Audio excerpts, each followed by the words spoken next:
Would you ever start a chess game by playing pawn to g4? It sounds ridiculous, right? It breaks all the opening rules.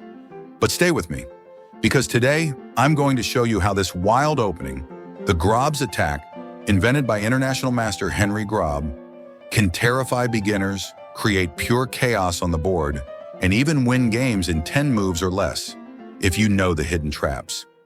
And yes, I'll also reveal the one poison pawn you should never touch, because it will cost you your queen.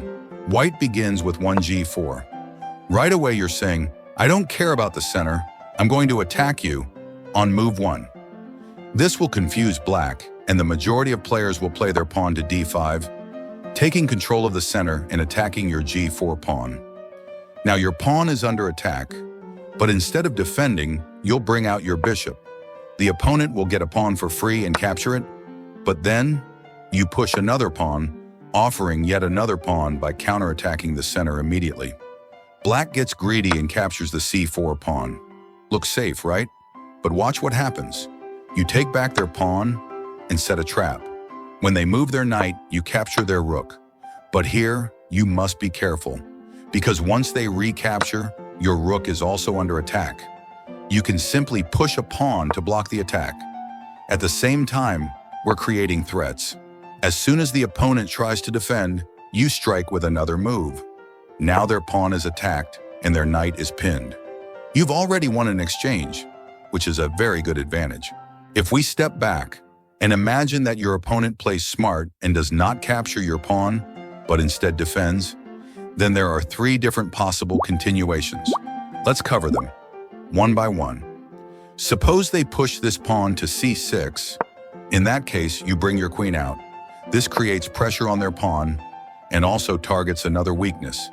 If they push the b7 pawn to defend, you capture on d5, and soon their rook gets trapped.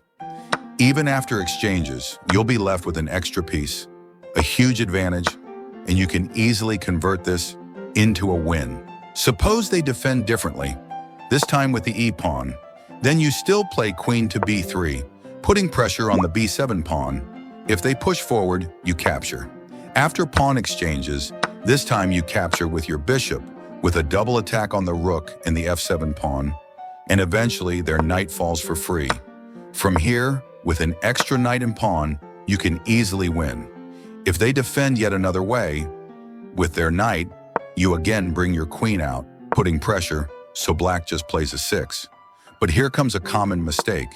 Many players think the pawn on b7 is free, but actually it's poisoned. If you capture it, black has a hidden trap. Black calmly plays nb-d7. You try to stabilize with c takes d5. But black isn't panicking and plays e takes d5. You start developing your minor pieces, nc3, adding pressure on d5. But black jumps his knight to c5, and suddenly every square your queen could run to is under attack. You try a check, queen c6 check, but black has everything calculated. Boom! Bishop d7, and your queen is trapped. If you go queen b5 check, black replies c6, and the only move is the queen takes c6 check. Boom! Again, bishop d7. Your queen is trapped. If you try qb4, black plays nd3 check. A knight fork. Your pawn captures?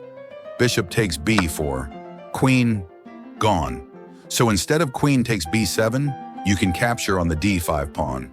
And if black recaptures with its knight, then you play queen to a4, a double attack, and win a free bishop. Now suppose in the beginning, instead of capturing the g4 pawn, the opponent plays for central control with e5. In that case, push your pawn again, luring them. If they capture, you take back. Usually players attack your bishop with their knight, but you ignore it and counterattack their queen side. If they move queen to g2, attacking your rook, you have a brilliant sacrifice. Give a check, and after the forced moves, you trap their king and queen with your knight fork. You'll capture their queen, and the game becomes very easy to win. So, is the Grob objectively sound? No. Grandmasters call it dubious. But at your next online blitz session, when your opponent sees 1g4, watch them burn their clock, fall into traps, and collapse under pressure. If you enjoyed these tactics, hit like, subscribe for more such videos, and comment below. Would you dare to play the Grob in your next game?